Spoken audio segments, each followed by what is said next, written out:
The great hall of Erindor glowed with torches, the air thick with roasted meat, perfume, and expectation. Lords and ladies filled the marble chamber, their silks shimmering like spilled jewels under the chandeliers. Tonight, King Rowan of the North would choose a bride among Lord Alaric's 3 daughters, a union meant to secure peace between 2 powerful realms. At the high table, Lord Alaric sat beside his daughters, each dressed to dazzle the king. The youngest, Isabella, sparkled in sapphire, her laughter like silver bells. The middle, Celeste, played her harp softly, eyes lowered in practiced humility. And then there was Eleanor, the eldest. Her gown of deep crimson could not hide her full figure, nor could her calm face mask the dread in her chest. She had not been blessed with her sister's beauty, and she knew it. When King Rowan entered, silence spread through the hall. He was tall and broad-shouldered, his armor blackened with the scars of war. His hair, streaked with silver, though he was not yet old, framed a face carved in stone, fierce, unreadable. The nobles bowed low, and Eleanor lowered her gaze to her clasped hands, praying he would not look her way. Lord Alaric rose, voice trembling with pride. "Your Majesty, as promised, I present to you my daughters, each a jewel worthy of your crown. Choose as your heart commands, and let our houses be bound in peace." The king's eyes swept across the table. Isabella's smile widened under his gaze. Celeste blushed prettily, plucking a delicate note on her harp. But when his eyes fell on Eleanor, something shifted. He did not look away. His expression was not of scorn or curiosity, but of recognition, as though he saw something no one else could. He stepped forward, boots echoing on the stone. The crowd held its breath. Rowan's deep voice broke the silence. "I have seen enough." Lord Alaric's lips curved in anticipation. "Then, my king, which daughter does your Majesty desire?" Rowan's gaze lingered on Eleanor. "The eldest," he said simply. "Lady Eleanor shall be my queen." A murmur rippled through the hall, shock, disbelief, even laughter. Isabella's fan froze mid-wave. Celeste's fingers missed a note on her harp. Eleanor's heart thundered in her chest. She looked up, certain she'd misheard. "My lord," Alaric stammered, "forgive me, but perhaps your Majesty means—" "I said," Rowan interrupted, "the eldest." His tone was final. "I want the one the world overlooks, the one with the strength to endure its cruelty." Eleanor felt every gaze pierce her skin. Whispers erupted like wind through reeds. "The obese one," someone muttered. "The king must be bewitched." Rowan turned, his expression unreadable. "Beauty fades," he said to no one in particular. "But strength remains." The announcement sealed the air. The music faltered, the wine turned bitter on tongues. Eleanor tried to steady her breathing, unsure whether to feel humiliated or honored. Her sisters avoided her eyes, their envy masked by trembling smiles. Later that night, as the guests toasted a union no one expected, Eleanor stood by the window, staring into the darkness beyond the castle walls. The moonlight touched her face, cold and pale. She wondered why fate had chosen her, why this man, this ruthless king, had looked upon her and seen something worth claiming. Behind her, a voice interrupted her thoughts, deep, calm, and unyielding. "You fear me," said Rowan. Eleanor turned slowly. "Should I not?" He studied her, expression unreadable. "No," he said, "but you should know, I did not choose you by mistake." And with that he left her standing alone, her heart echoing in her chest like the toll of a distant bell. If you're already curious about why the mighty king would choose the least desired daughter, stay until the end, and subscribe for more tales like this. The morning after the banquet dawned grey and restless. Mist rolled over the castle's courtyards, swallowing the towers in silence. Eleanor sat before her mirror, her reflection ghostly in the weak light. Servants whispered as they brushed her hair, their eyes darting toward her as though she were some strange creature, newly crowned by fate. Down in the hall, laughter drifted upward, her sisters. Isabella's high, mocking tone cut through the walls. "Can you believe it? The Alpha King choosing her. Perhaps he lost his sight in battle." Celeste's soft giggle followed, hesitant but complicit. Eleanor's hands clenched in her lap. For years she had endured their scorn, but this wound was deeper. This time their jealousy was edged with fear. She rose, smoothing her crimson gown, and dismissed the servants. Her heart pounded, not from shame, but from something new, defiance. If she was to be queen, then she would not hide behind tears. She would face the man who had upended her life. In the great courtyard, King Rowan stood beside his horse, issuing commands to his men. His armor gleamed despite the mist, and his presence seemed to draw the very air toward him. Eleanor approached slowly, the gravel crunching under her slippers. He turned before she spoke, as though he had sensed her coming. "Lady Eleanor," he greeted, voice calm yet firm. "Does your father send you to plead your sister's case?" She met his eyes for the first time. "No, Your Majesty, I came for myself." His brow lifted slightly. "Then speak." "I do not understand your choice," she said, her voice steady though her hands trembled. "You could have chosen beauty, grace, or charm. Instead, you chose me." For a moment, silence hung between them, heavy as rain. Then Rowan said, "The court sees flesh and flaw. I see endurance. I have ruled long enough to know which will outlast the other." Eleanor frowned, confused. "Endurance is not love, my king." "Nor is marriage," he replied. "But it may yet become something greater." His words lingered in her mind long after he left to attend council. She returned to her chambers, staring out at the fog-covered hills beyond the castle walls. Beneath the uncertainty, a spark of curiosity flickered, perhaps even hope. Later that day, a soft knock came at her door. Mira, her handmaiden, entered with a gentle smile. "My lady," she said, bowing. "The king has ordered a carriage prepared. You are to travel north with him before dusk." "So soon?" Eleanor whispered. "His Majesty wastes no time." Mira hesitated. "They say Ironvale is cold, harsher than Erindor. The people there are different." Eleanor turned to the window once more. Beyond the mist, she could almost see the mountains where her new life awaited. "Then I must become different too," she murmured. As evening fell, the castle buzzed with uneasy farewells. Her sisters offered rehearsed smiles, Isabella's thinly veiled mockery, Celeste's trembling pity. Their father, Lord Alaric, embraced her briefly, whispering, "You have brought honor to our house. Do not lose it." His tone made it sound like a burden rather than praise. When she climbed into the royal carriage, the crowd parted in silence. The nobles who had once ignored her now watched with thinly disguised fascination. Some whispered blessings, others envy. Only Mira climbed in beside her, clutching her cloak tightly. Through the carriage window, Eleanor saw King Rowan mounting his black stallion. He did not look back, yet his presence filled the air like thunder. As the wheels began to turn, Eleanor drew a deep breath. She was leaving behind a world that had never wanted her, bound for one that might still reject her or remake her entirely. Her heart beat faster, caught between fear and something that almost felt like anticipation. Whatever awaited her in the north, she vowed she would not be the same woman who had sat in silence beneath her sister's laughter. The journey had begun. The road to Ironvale stretched endlessly, winding through forests that grew darker with every passing mile. The kingdom of Erindor faded behind them, like a dream dissolving at dawn. Eleanor sat in the royal carriage, her gloved hands folded tightly in her lap, feeling each jolt of the wheels as a reminder that her old life was gone. The air outside grew colder, biting through the seams of the carriage windows. Across from her, Mira watched quietly, her expression thoughtful. "My lady," she said softly, "you've hardly spoken since we left the castle."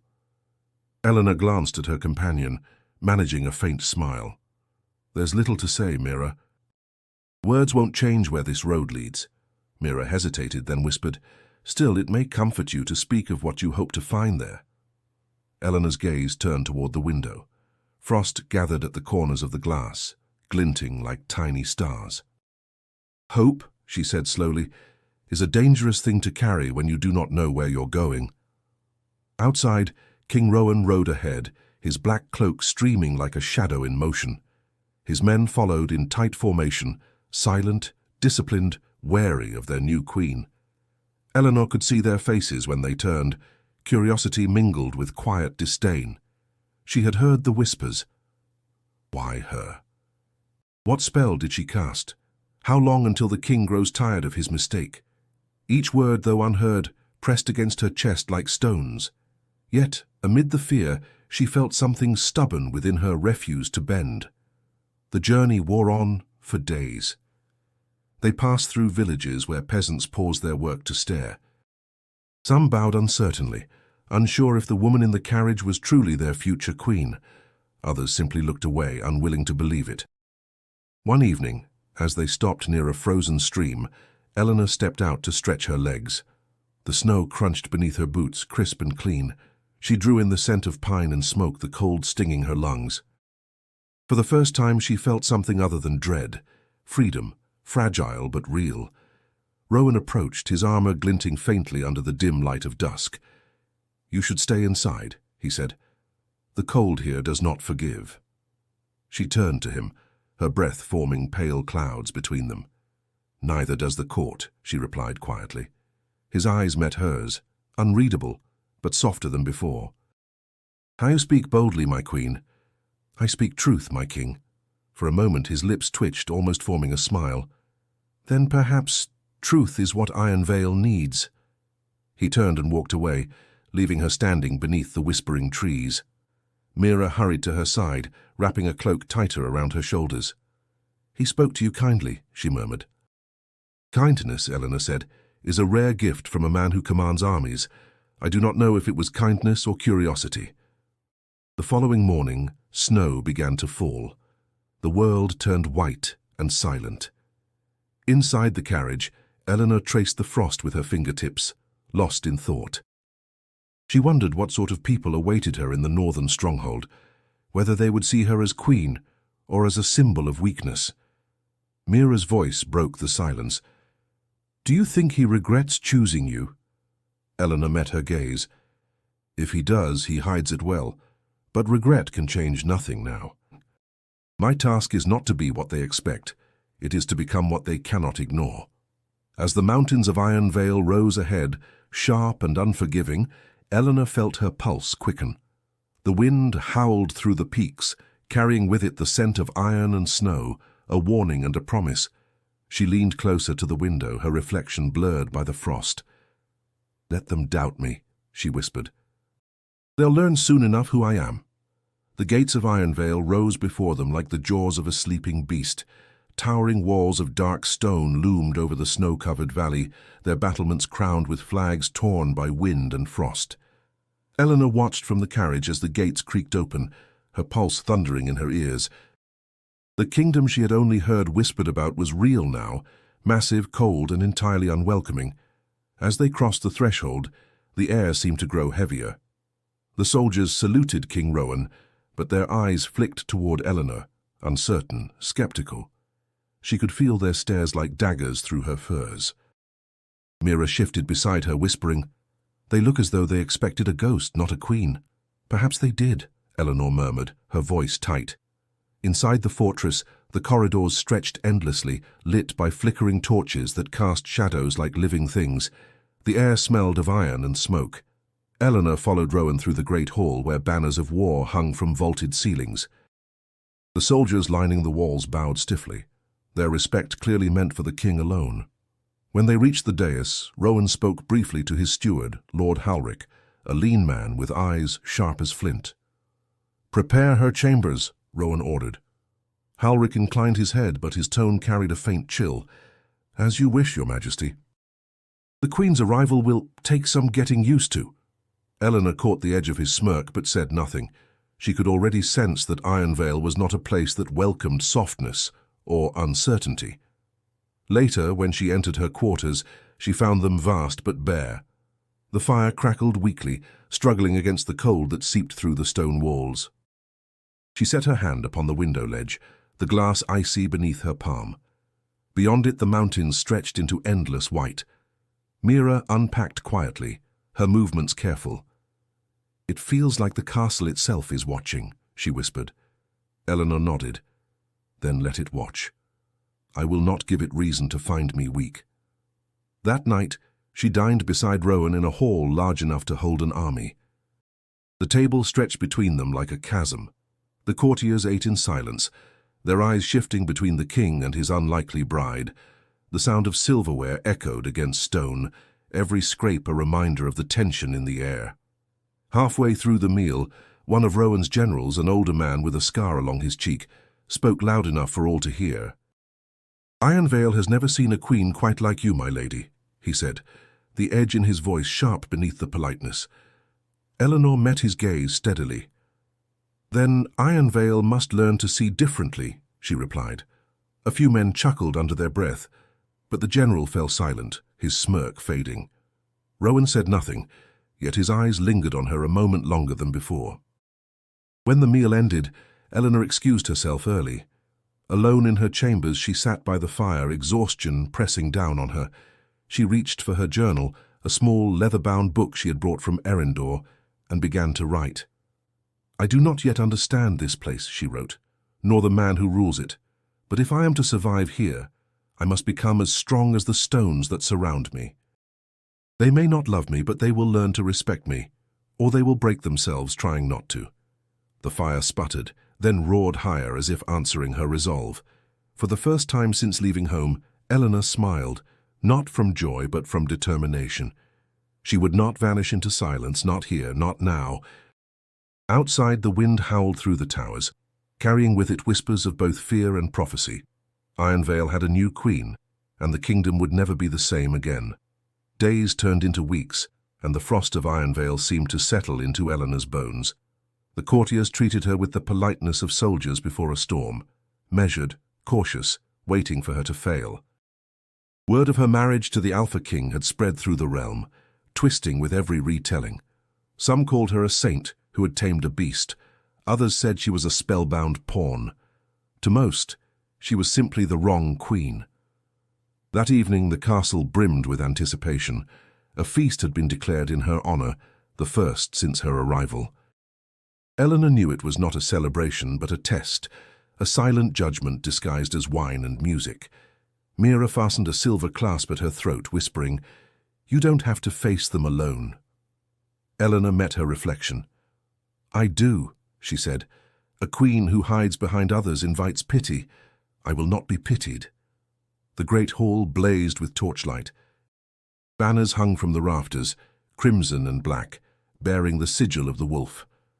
The noble's laughter echoed off the stone, sharp as glass. When Eleanor entered, the noise faltered. Every head turned. She walked with steady grace, though her heart pounded in her chest. At the high table, King Rowan stood beside his generals. His gaze found her instantly, not in affection, but in assessment. She inclined her head slightly, acknowledging him before taking her seat. The murmurs resumed, buzzing like flies. Lord Halric raised his goblet. "To the Queen of Iron Vale," he said, his tone dripping with false warmth. "May she bring fortune to our king, and perhaps a softer touch to his rule." The men laughed. Eleanor smiled faintly. "If softness could tame Iron Vale," she said evenly, "then perhaps the kingdom has been ruled by the wrong kind of strength." A hush rippled through the hall. Rowan's eyes glimmered with something unreadable, amusement, perhaps approval. But Halric's smile curdled. He lifted his cup again, mockingly. "A fair point, your majesty. Then perhaps a toast is due to strength." He poured wine into her cup, dark and heavy. "Drink, my queen, and show us yours." Eleanor reached for the goblet, but as she did, a servant stumbled behind her. The cup slipped, splashing crimson wine across her gown. Gasps erupted. The hall froze. Halric's smirk deepened. "Ah, my apologies, Majesty," he said smoothly. "A stain easily made, harder to hide." Eleanor rose slowly, her cheeks burning. She could feel every eye on her, waiting for tears, for fury, for shame. But instead, she took her napkin and blotted the wine without a word. Then, lifting her chin, she met Halric's gaze. "Wine washes out," she said quietly, "but dishonor lingers longer." A murmur swept through the crowd, half admiration, half disbelief. Rowan's hand closed around his cup, knuckles white, though his face remained calm. "Enough," he said, voice low but carrying. My queen has proven she needs no defense. Dinner continued, the tension sharp enough to cut. Eleanor ate little, but her appetite was for neither food nor comfort. It was for respect. By the time the music began, she had learned what she needed. They would test her until she broke. She simply would not break. When the feast ended, Rowan approached her near the hall's great doors. You handled them well, he said. She turned to him. Handled them? I survived them. His mouth curved slightly. There's a difference. Only for those who've never had to prove themselves, she replied. For a moment something flickered behind his eyes, a flash of recognition, perhaps even pride. Then he nodded once and left her standing in the corridor, the faint scent of smoke and wine still clinging to the air. Alone, Eleanor exhaled. The test had ended, but the war for respect had just begun. Winter tightened its grip on Ironvale. The snow no longer fell in flakes, but in sheets that buried the castle walls. Inside, fires burned day and night, but the cold persisted, creeping into bone and thought alike. Eleanor had grown used to the silence, the kind that carried judgment rather than peace. Yet beneath the stillness she began to sense something else, unease. The courtiers avoided certain corridors. Conversations hushed whenever she entered the room. Even Mira noticed it. They whisper more than before, she said one morning, folding linens beside the hearth. And they look at you differently now, my lady, as if you've stepped where you shouldn't. Perhaps I have, Eleanor replied, eyes distant. But one cannot rule what one does not understand. Curiosity became her quiet rebellion. While Rowan spent long hours in council with his generals, she wandered the castle's libraries, its empty halls, its echoing chambers. She asked questions about the soldiers, about trade, about the mines that fed Ironvale's wealth. Most servants stammered, some lied, and a few simply refused to answer. It only deepened her suspicion. One evening, while studying a map in the library, she overheard two guards speaking near the door. Said the king won't act till spring, one muttered. If the rebels reach the mines before then, there won't be a spring to wait for, the other hissed. Their boots clicked away before she could ask more. Rebels. The word hung in her mind like frost. Was Ironvale not as stable as it seemed? And why had Rowan told her nothing? Later that night, when the corridors had emptied, Eleanor left her chamber and followed the sound of distant voices. Down a narrow stairwell, she found herself in a corridor she hadn't seen before. Rough-hewn stone, torches burning low. From behind a heavy door came muffled arguing. We can't risk it, a man's voice growled. If she finds out... She's the queen, another snapped. She'll find out sooner or later. Eleanor froze. Her pulse roared in her ears. Before she could retreat, the door swung open. Lord Halric stood there, surprise flashing across his face before hardening into disdain. Your Majesty, he said coldly. You walk dangerous halls at a dangerous hour. I might say the same to you, she answered, forcing calm. What secrets require whispers in the dark?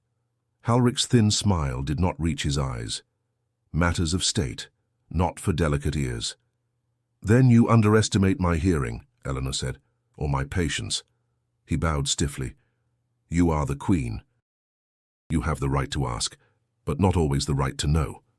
Before she could respond, Rowan's voice echoed from the corridor behind her. Enough!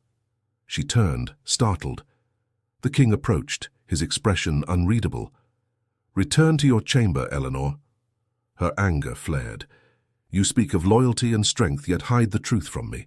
What threatens this kingdom? Rowan's jaw tightened. The truth will not warm you tonight. Go. He did not raise his voice, yet there was a finality in it that chilled her more than the winter air. She wanted to argue, but something in his eyes, a flicker of exhaustion, perhaps guilt, silenced her. Back in her room, she stood by the window, watching snow swirl across the courtyard. He hides something, she thought. Something that could break this kingdom, or bind it tighter. Mira entered quietly, carrying a candle. You should rest, she said. Eleanor shook her head. No. If Ironvale keeps its secrets, then so will I. And when the time comes, I'll know which truth belongs to me. Outside, thunder rolled across the mountains, though no storm had yet formed. The night itself seemed to hold its breath as if listening. Eleanor barely slept. The words she had overheard, rebellion, betrayal, secrecy, churned through her mind like a storm refusing to quiet. By morning, her resolve had hardened into something unshakable. If King Rowan would not tell her the truth, she would demand it. When she entered the council chamber, the room fell silent. Lords and generals sat around the great table, parchment and wax seals scattered between goblets of untouched wine. Rowan looked up, his expression unreadable. "You were not summoned," he said. "I do not need summoning," Eleanor replied. "I am your queen." Halric rose from his seat, voice sharp. "This is no place for—" "Sit down," Rowan cut him off, his tone a blade. Then to Eleanor, "What do you seek?" "The truth," she said. "I know about the unrest beyond the mountains, about the whispers of rebellion. You kept this from me. Why?" The room tensed. For a long moment, Rowan said nothing. Then he dismissed his counsel with a glance. "Leave us." The lords obeyed reluctantly, their robes whispering as they withdrew. When the heavy doors shut behind them, Rowan leaned against the table, his eyes fixed on her. "You heard what you were not meant to hear. Ironvale stands on the edge of war. There are factions that wish to see me dethroned, and you used as proof of my weakness." Eleanor's breath caught. "Because of me?" "Because of what you represent," he corrected. "They think I've grown soft. That I traded strength for pity. They wait for me to stumble so they can strike." She stepped closer, anger rising. "Then let them see what strength looks like. Let them see a queen who stands beside her king." Rowan's expression darkened. "You do not understand. The rebellion festers among my own lords. Every word spoken here may reach traitorous ears. If you stand beside me now, they will turn their blades on you." "I would rather face their blades than their whispers," she said, voice steady. He looked at her for a long moment, as if weighing her soul. Then, for the first time, the mask cracked. "You remind me of her," he murmured. Eleanor frowned. "Of whom?" "My first wife."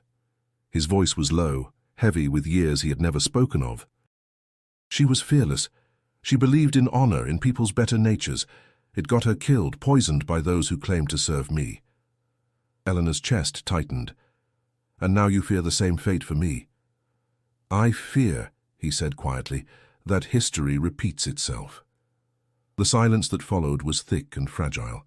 The fire popped, throwing shadows across his face. "Then let's change it," she whispered. "You cannot fight shadows by standing alone." His gaze held hers, something raw flickering behind his composure. "You speak as though trust is a choice easily given." "Perhaps not," she said, "but if you never give it, you will lose everything you fight to protect." For a heartbeat he said nothing. Then he crossed the room, closing the distance between them. His voice dropped, softer now, almost human. "If I trust you, Eleanor, it will not be halfway." "Then trust me entirely," she replied, "and you will not stand alone again." He stared at her, as though searching for weakness and finding none. Finally he nodded once. "Very well. I will show you what Ironvale truly is." The air between them shifted. No longer ice, but something warmer, cautious, alive. Eleanor felt it too, the beginning of understanding, fragile, yet real. As she left the chamber, the cold wind rushed through the corridor, but it no longer felt cruel. For the first time she sensed the foundation of a bond not forged in power or pity, but in choice. What she did not yet know was that trust, once offered, demands a price. The days after the confession felt heavier, though the air in Ironvale grew no colder. Something had changed between Eleanor and Rowan, a thread of understanding, fragile yet undeniable. The courtiers noticed it too, whispering behind her back with renewed venom. They called her the king's weakness, unaware that she was beginning to understand the depths of his strength. One evening, while snow drifted against the tall windows, Rowan invited her to the council chamber again. No soldiers, no advisers, only the two of them. A single candle burned on the table, its flame small but steady. "You asked to know Ironvale," he said. "Then you must also know its scars." He handed her an old parchment, edges worn from handling. It bore a royal seal, cracked and faded. As she read, her breath caught. It was a decree from 15 years ago, signed in Rowan's hand, condemning a noble house for treason. "The House of Wren," she whispered. "They were executed, every one of them." He nodded, "including my wife. She was born a Wren. Her family betrayed the crown. I tried to save her, but the council refused. They called it justice, I called it murder." Eleanor looked at him, heart tightening. "You lived with this alone?" "There was no one left to trust," he said, voice low. "I built Ironvale on loyalty paid in blood. And when the blood stopped flowing, I learned to live with ghosts." She studied his face, the stoic mask, the quiet ache behind it. For the first time she saw not the feared Alpha King, but a man hollowed by loss. "And now?" she asked softly. "Do you still live with ghosts?" He hesitated. "One grows used to them. They whisper less over time." Eleanor placed the parchment on the table, her hand lingering near his. "Then perhaps it's time you stopped listening." His eyes met hers, dark and conflicted. "You speak as though it were that simple." "It isn't," she said. "But nothing worth saving ever is." Silence stretched between them, not uncomfortable, but weighted, like the pause before a storm breaks. She could feel the distance between them narrowing, not through words but through understanding. Later that night, as she walked the corridors, the courtiers' whispers reached her again. "She bewitches him," one hissed. "He's blind to her manipulation," another replied. "She'll end like the last queen." Eleanor stopped. Their words burned, but fear did not take root, only resolve. She turned sharply, and the men froze under her gaze. "If loyalty here is measured by gossip," she said coldly, "then perhaps this castle is more cursed by cowardice than ghosts." They bowed awkwardly, retreating, and she continued down the hall, heart pounding. Each word she had spoken cost her something, yet with every act of defiance she felt the weight of her crown grow lighter. When she returned to her chamber, Mira awaited her by the fire. "My lady," she said quietly, "people are talking. They say the king looks at you differently now." Eleanor smiled faintly. "Then perhaps they should look harder." She sat by the window, the night beyond it black and endless. "He's trapped in his past," she murmured, "but I see a man trying to break free of it." Mira tilted her head. "And you? What do you see for yourself?" Eleanor's eyes lingered on the snow outside. "A shadow can only follow the light. Perhaps it's time I learn how to cast my own." Down in the courtyard, Rowan stood alone beneath the falling snow, staring up at the same window. The distance between them was measured not in steps but in trust, a bridge neither yet dared to cross, though both had begun to build it. Word arrived on a cold morning, carried by a hawk wrapped in crimson silk. A diplomatic envoy was approaching from Erindor. The name written in delicate ink made Eleanor's blood turn to ice. Lady Isabella of House Alaric.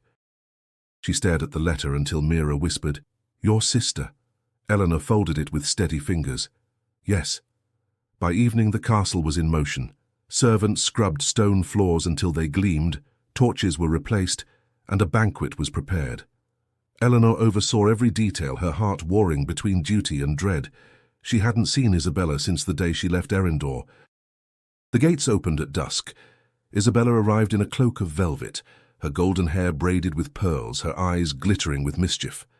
Behind her, a dozen attendants followed, each one prettier than the last.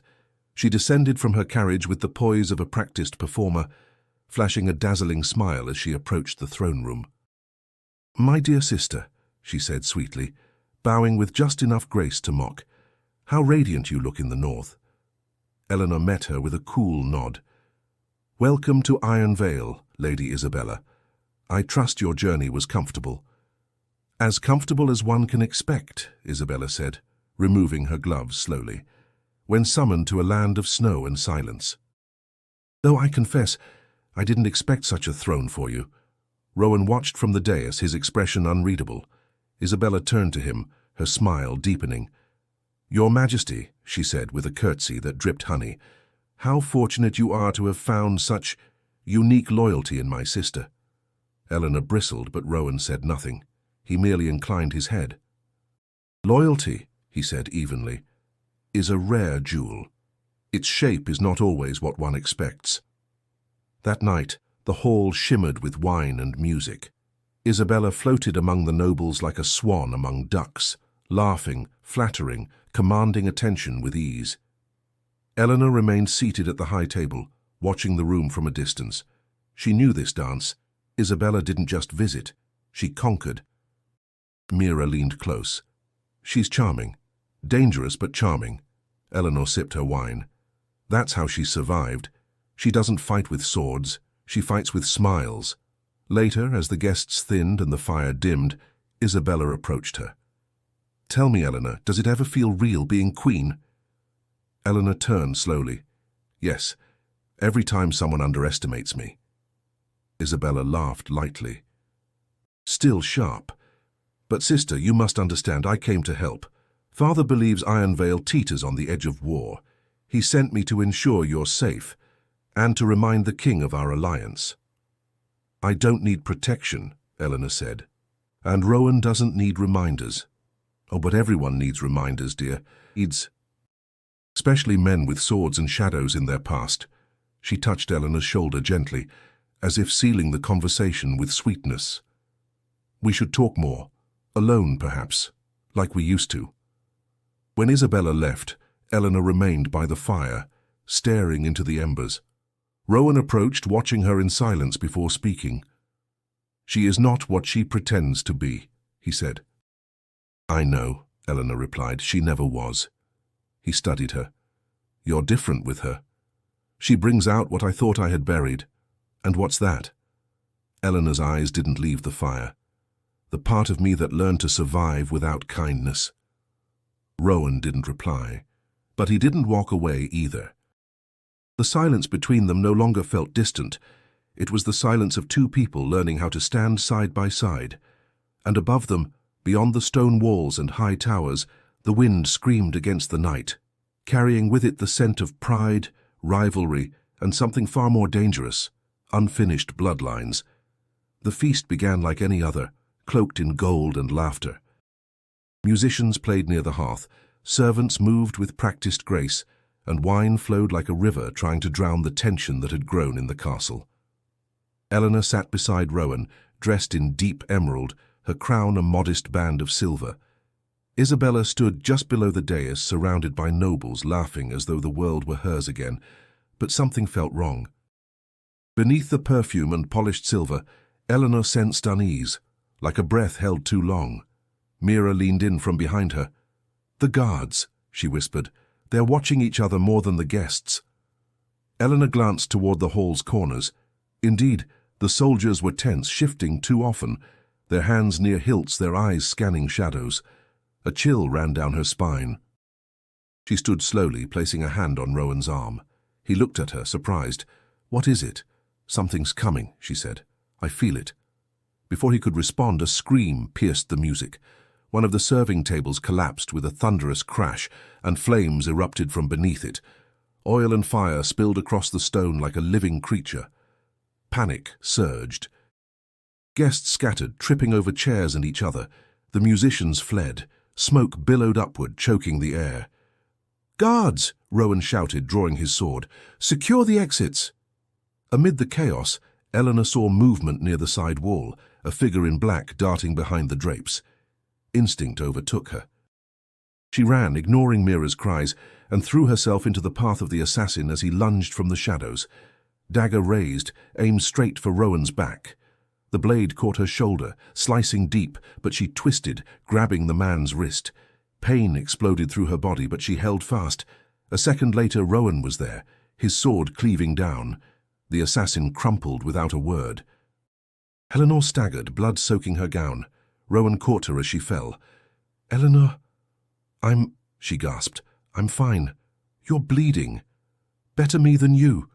He pressed his cloak against her wound, voice low with fury and fear.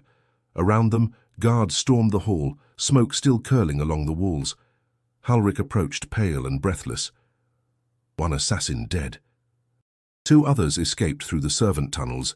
We believe they were part of the same cell we've been tracking, sent from the western border. Rowan nodded sharply. "Double the watch. No one enters or leaves this castle without my word." As the chaos waned, Mira appeared, eyes wide with horror. "My lady." "I'm all right," Eleanor whispered again, though her vision swam. Rowan lifted her in his arms, ignoring the blood. The hall emptied of guests, their silks stained with soot and fear. Isabella stood frozen among the scorched tables, her perfect smile gone. She watched Rowan carry Eleanor from the hall and knew in that moment she had been forgotten. In her chamber, Eleanor lay pale against the pillows. Rowan sat beside her, his hand wrapped around hers, silent. When she finally stirred, she looked at him. "You believe me now?" He nodded. "I should never have doubted your place here." She smiled faintly. "They'll doubt me again. Let them. But they'll never forget tonight." He leaned closer, voice thick. "You saved my life." "And you trusted me," she whispered. "That's more than I ever thought I'd have." For the first time he kissed her hand, not out of formality, but reverence. In that quiet moment, surrounded by pain and fire's memory, something stronger than duty or alliance took root. It was not yet love, but it was the beginning of something unbreakable. The days after the attack passed in solemn quiet. Snow blanketed the world outside, muting the sounds of war preparations and whispered threats. Inside Ironvale's stone walls, Eleanor's wound slowly healed, but something else stirred beneath her skin. Purpose. She refused to stay confined to bed. With Mira's help, she walked the halls again, slower now but unbowed. Every servant who bowed, every guard who saluted, did so differently than before. No longer out of obligation, but respect. She had bled for the king. That could not be erased. Rowan watched her from afar at first, then more closely, then always. One evening he found her in the library, surrounded by old war maps and treaties. She looked up, surprised. "Is there a battle I've not been told about?" He stepped closer. "Only the one in my mind." She raised an eyebrow. "And who leads the rebellion there?" "You," he said plainly. She blinked. "Me?" He nodded, voice quiet. "You've unsettled everything I believed to be fixed. I thought I needed a wife for alliance, for duty. But what I needed was someone who could make me question myself." She met his gaze, unsure whether to feel flattered or wary. "And do you regret choosing me?" "I regret nothing," he said.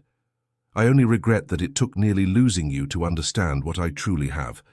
Eleanor stood slowly, her shoulder still aching. "Then say it plainly, Rowan. I've had enough of riddles." He stepped closer. "I admire you. I trust you. And I may care for you more than I ever allowed myself to imagine." Her breath caught. "And what do you expect from me in return?" "Nothing," he said. "You've already given more than I deserved." She studied him for a long moment. "You know," she said softly, "you speak like a man ready to love, but love is not armor, it's risk. And you've built your life to avoid that." He looked away, ashamed. "I thought strength meant never needing anyone. I was wrong." Silence settled between them again, but this time it felt open, like a space cleared for something to grow. "You once said marriage wasn't about love," she whispered, "that it was about endurance." "I did." She stepped closer, her voice low. "Then endure this with me, not as a duty, but as a choice." Their hands met, and for a moment nothing else existed, not the threat of war, not the eyes of the court, not the pain that lived in both their pasts. Later, as they sat together by the fire, Rowan asked quietly, "Why did you shield me that night? You could have died." She didn't hesitate. "Because the world already tried to make me feel small. But that moment, that choice, it made me feel more powerful than I've ever been." He stared at her, awe slowly replacing fear. "I thought I needed to protect you," he said. "But maybe you're the one protecting all of us." She smiled faintly. "Then let's protect each other." In that small firelit room, the king who had chosen her for her silence finally saw her for her strength, and Eleanor, long overlooked, stood not behind him, but beside him, at last. Neither said the word love, not yet, but it hung between them now like the breath before a promise. The council chamber felt colder than usual. The fire in the hearth struggled against the chill that clung to the stone walls. Rowan sat at the head of the table, his expression carved in granite. Eleanor stood behind his chair, her hands folded calmly, though her pulse thrummed in her ears. The room was filled with nobles and generals, all of them seasoned, silver-haired, and sharp-eyed. Halric, ever the first to speak, rose with practiced solemnity. "Your Majesty," he began, "the rebellion in the west grows bolder by the day. Our scouts report that the clans rally under one banner now." Rowan nodded once. "And we will meet them with force, as we've done before." Another lord, older and fatter, cleared his throat. "Force, yes, but there are whispers, Your Majesty. Concerns that the court's strength, your strength, has been diluted." Eleanor felt the weight in those words before they landed. Halric stepped in smoothly. "We speak only of perception, sire. The Queen's presence, while admirable in courage, has unsettled tradition. Some allies question her role, others demand proof of a more secure future." Rowan's voice dropped like iron. "Speak plainly." "The court," Halric said, "requests that you take a second bride, one whose bloodline would ensure stronger alliances, a union of strategy, not sentiment." The silence that followed was suffocating. Eleanor didn't move. She had prepared for rejection, for defiance, but not for this, being asked to step aside with civility. Rowan looked up slowly, his gaze burning. "You wish me to cast aside the woman who saved my life, who stood against fire and steel in my defense?" Halric raised his hands. "No one questions her bravery, but this is politics. The realm demands legacy." Rowan stood. "And what legacy is that, Halric? Cowardice disguised as counsel? Tradition weaponized against loyalty?" Still, the room did not shift. They had come prepared. The suggestion had already slithered its way through noble halls, whispered behind closed doors and sealed lips. Eleanor stepped forward. Her voice was steady. "Let me speak." Rowan turned, startled, but said nothing. She faced the council. "If you believe my place weakens the crown, then you've already forgotten what strength is. I did not marry Rowan to play at power. I stood with him because this kingdom needs more than bloodlines. It needs courage, truth, change." The lords exchanged glances, unimpressed. "I will not beg to remain queen," she continued. "But if you replace me, let it be with someone who has faced what I've faced. Let her bleed for this kingdom first. Let her stare death in the eye and not flinch. Then you may call her stronger." Rowan watched her with a strange mix of fury and awe. Halric sighed. "Your words are noble, my queen, but the realm is not built on noble words. It is built on heirs." Rowan's hand slammed the table. "Enough." The chamber shook in the silence that followed. "You will not question my judgment again," he said. "Eleanor remains my queen, not because of sentiment, but because no one in this room has earned their place as she has." He turned to her then, not as a king to a subject, but as a man to his equal. "If I must choose between politics and principle, I choose her." And with that he left the chamber, Eleanor at his side. They walked in silence until they reached the upper halls. There Rowan finally spoke. "They'll push harder now. You've made yourself a threat." Eleanor looked out at the snowy courtyard below. "Good. Let them see what happens when the throne they tried to weaken finds its backbone." And far below, as nobles whispered behind stone doors, a fire had already begun to spread, not one of rebellion, but of reckoning. Snow fell in silence the morning Eleanor was summoned. The summons bore no seal, only a folded parchment slipped under her door, written in a hand she didn't recognize. 3 words: "The hall awaits." Mira read it aloud, her voice trembling. "This isn't a request, my lady." "I know," Eleanor said, already dressing. "It's a performance." The great hall was filled when she arrived. Nobles lined the walls, their faces unreadable. Rowan stood at the far end, his expression stone, but his eyes betrayed the storm beneath. Halric stood before the gathered court, robes immaculate, voice sharp with purpose. "We are gathered," he began, "to weigh accusations against Queen Eleanor of House Alaric. Accusations whispered in confidence, now spoken in fire. Eleanor did not flinch. "Let the fire speak, then." Halric turned to the crowd. "It is said that the Queen, by her blood ties and quiet ambition, manipulates the throne for her own ends, that she influences the king against his own council, that she consorts with spies from Erindor." "That's a lie," Rowan interrupted. Halric bowed his head slightly. "With respect, Your Majesty, it is not I who accuse her, but the court itself." Gasps rippled through the chamber. Eleanor stepped forward, her voice clear. "The court accuses me, but not one face dares to stand before me and speak it aloud." Silence. "Because they know it's false," she continued. "I have no need for whispers when I have stood openly by the king in fire and in blood. I've made enemies, yes, because I refused to be silent, because I dared to belong where they said I never could." Murmurs echoed along the walls. Halric lifted a parchment. "There is testimony. Letters exchanged between the Queen and her sister, Lady Isabella, speaking of strategies, influence, and claiming the North." Eleanor's stomach twisted. "Those letters were forged. Do you deny writing them?" "I deny betraying this kingdom." Halric turned to Rowan. "Your Majesty, the evidence is before you. If she is innocent, then let her submit to trial, public, formal, final, by tradition." Rowan looked at Eleanor, pain written across his face. "You don't have to do this." She held his gaze. "I do." Later that day, under torchlight and snow, Eleanor stood in the open court. The nobles gathered on high balconies, the common folk below. Trial by testimony, tradition demanded. No duel of swords, no jury, but truth. She spoke first, not to defend, but to declare. "I came to Ironvale as an outsider. I became queen through will, not flattery.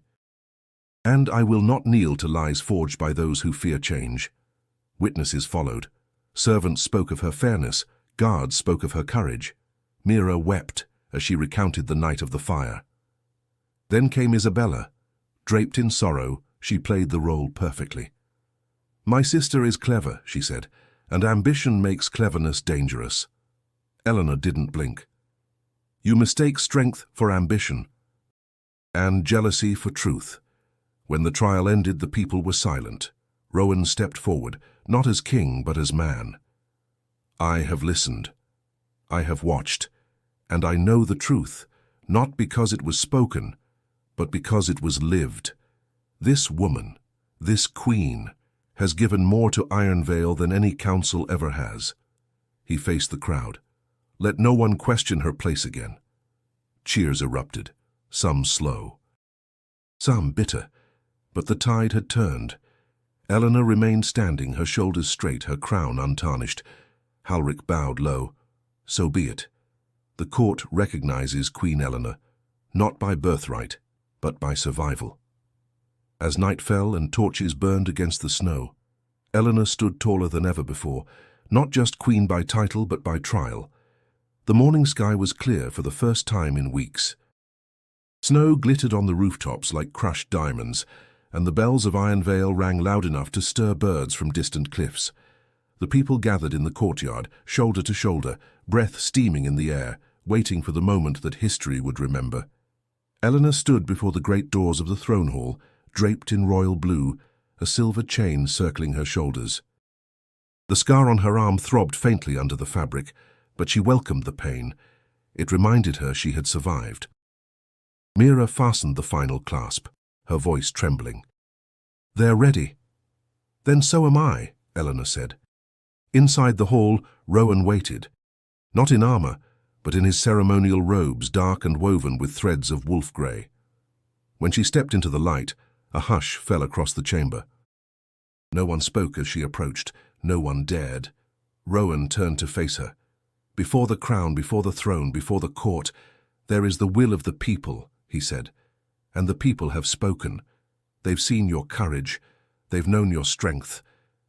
And today they witness your promise." He reached for the crown, not the golden circlet of tradition, but a new one, forged in steel and sapphire, heavy with meaning, shaped by fire. He held it high. "Do you, Eleanor of House Alaric, accept this crown, not as symbol of privilege but as burden of purpose? I do, she said, voice steady. And will you rule not above your people but among them? I will. He placed the crown upon her brow. It fit perfectly. Then rise, Eleanor, Queen of Iron Vale, by spirit, by fire, by choice. The hall erupted. Applause thundered against the stone, not forced but real. The guards pounded the hilts of their swords to the floor in unison. Later, she stood on the balcony above the courtyard. Below, the people chanted her name, not with worship but with belonging. She raised her hand and the noise softened. My people, she said, voice carrying on the winter wind. I came here a stranger. I was not chosen by lineage, nor crowned by comfort. But through every trial I remained, because I believed this kingdom could be more than tradition and blood. I believe in justice. I believe in change, and I believe in you. The crowd roared again. In the months ahead, we will open the gates to education, for every child, noble or not. We will protect the widowed, the wounded, the forgotten. This crown will not weigh upon my head. It will weigh upon my heart. Rowan stepped beside her. The crowd quieted again. She speaks not only as queen, he said, but as Iron Vale's greatest strength. From this day forward, no one shall call her anything less than what she is. Not my queen, but our queen. Eleanor felt her throat tighten, not from emotion, but from pride, the kind forged from fire, not flattery. That evening, as the sun dipped behind the mountains, she walked the halls not as guest or wife, but as ruler. Servants bowed with sincerity. Courtiers lowered their eyes with newfound respect. In the royal library, she found Mira arranging scrolls. You spoke like a warrior, Mira said. I am one, Eleanor replied. Will you write tonight? Eleanor smiled. Yes, but not for myself. She took her journal and began. For the daughters who are told they are not enough, for the women chosen last, or not at all. Let them know. Your strength is not seen by those who only look. It is known by those who truly see. Outside, Iron Vale rested beneath its crown of snow. But inside, a new reign had begun, one that would be written not in gold, but in legacy. Years passed, quiet and sure, like the tide reshaping stone. Under Eleanor's reign, Iron Vale did not become softer, but it became wiser. Roads were repaired, schools were built, and women took seats in councils once closed to them. The wolves still howled at night, but they no longer howled alone. The morning of the peace summit dawned crisp and pale. The wind carried no threat, only memory. Rowan and Eleanor walked side by side through the garden of frost-kissed trees, a path they had once walked in silence, now filled with ease. You've changed everything, Rowan said, his voice low. We changed it, she corrected. Together. He smiled faintly. I never told you this, but when I first saw you at your father's table, I didn't choose you out of mercy. I chose you because you didn't flinch. Everyone in that room wanted to be seen. You simply were. Unapologetically. Eleanor looked out across the hills. And now? Now, he said, I don't see the woman they called unwanted. I see the woman who made Iron Vale worthy of its people. They stopped by the old stone bench overlooking the valley. Below, children played in the snow while workers passed without bowing. Respect no longer needed spectacle. Mira approached with parchment in hand. The treaties are signed, she said softly. Erindor and Iron Vale are now bound in peace. Eleanor took the document, fingers brushing the seal. And my father? He sends his regards and his regrets. Eleanor nodded. That was enough. As Mira returned to the castle, Rowan sat beside Eleanor. Silence stretched comfortably between them. Do you ever miss who you were before all this? He asked. She shook her head. No. I was never allowed to be anyone before this. He took her hand. The years had not dulled the scars, only made them part of her. I used to fear I would rule alone until I died, he said. And now I fear nothing at all. Eleanor leaned her head against his shoulder. Not even the future. No, he whispered, because I know who I'm facing it with. As the sun broke through the clouds, Bathing the land in gold, the bells rang again. Not for war, not for coronation, but simply because joy too deserved an echo. Later, as they returned to the castle, children ran up the steps offering wildflowers wrapped in scraps of ribbon. Eleanor knelt, taking them with a smile. One small girl whispered, "Are you really the Queen?" Eleanor nodded. "Yes." "But they said you weren't like the others." She smiled, gentle and strong. "That's how I knew I had to be." The girl grinned and ran off, laughter trailing behind her like sunlight. That evening, Eleanor stood at her writing desk, pen in hand, journal open to a final page. They said I was too much, too loud, too soft, too plain, too large, too quiet, too bold. I became all of it, and I became Queen. She closed the book, not to end it, but to begin the next. Rowan entered behind her, his voice warm. "The people are waiting, they want to hear from you again." Eleanor turned, crown resting lightly in her hair. "Then let's give them something worth remembering." Together they stepped onto the balcony, greeted not by silence, not by fear, but by a sea of faces lifted in hope. And so the unwanted daughter who had once sat in the shadows became the light by which a kingdom learned to see. If you believe love is not about perfection, but courage, don't forget to subscribe and continue this journey with us.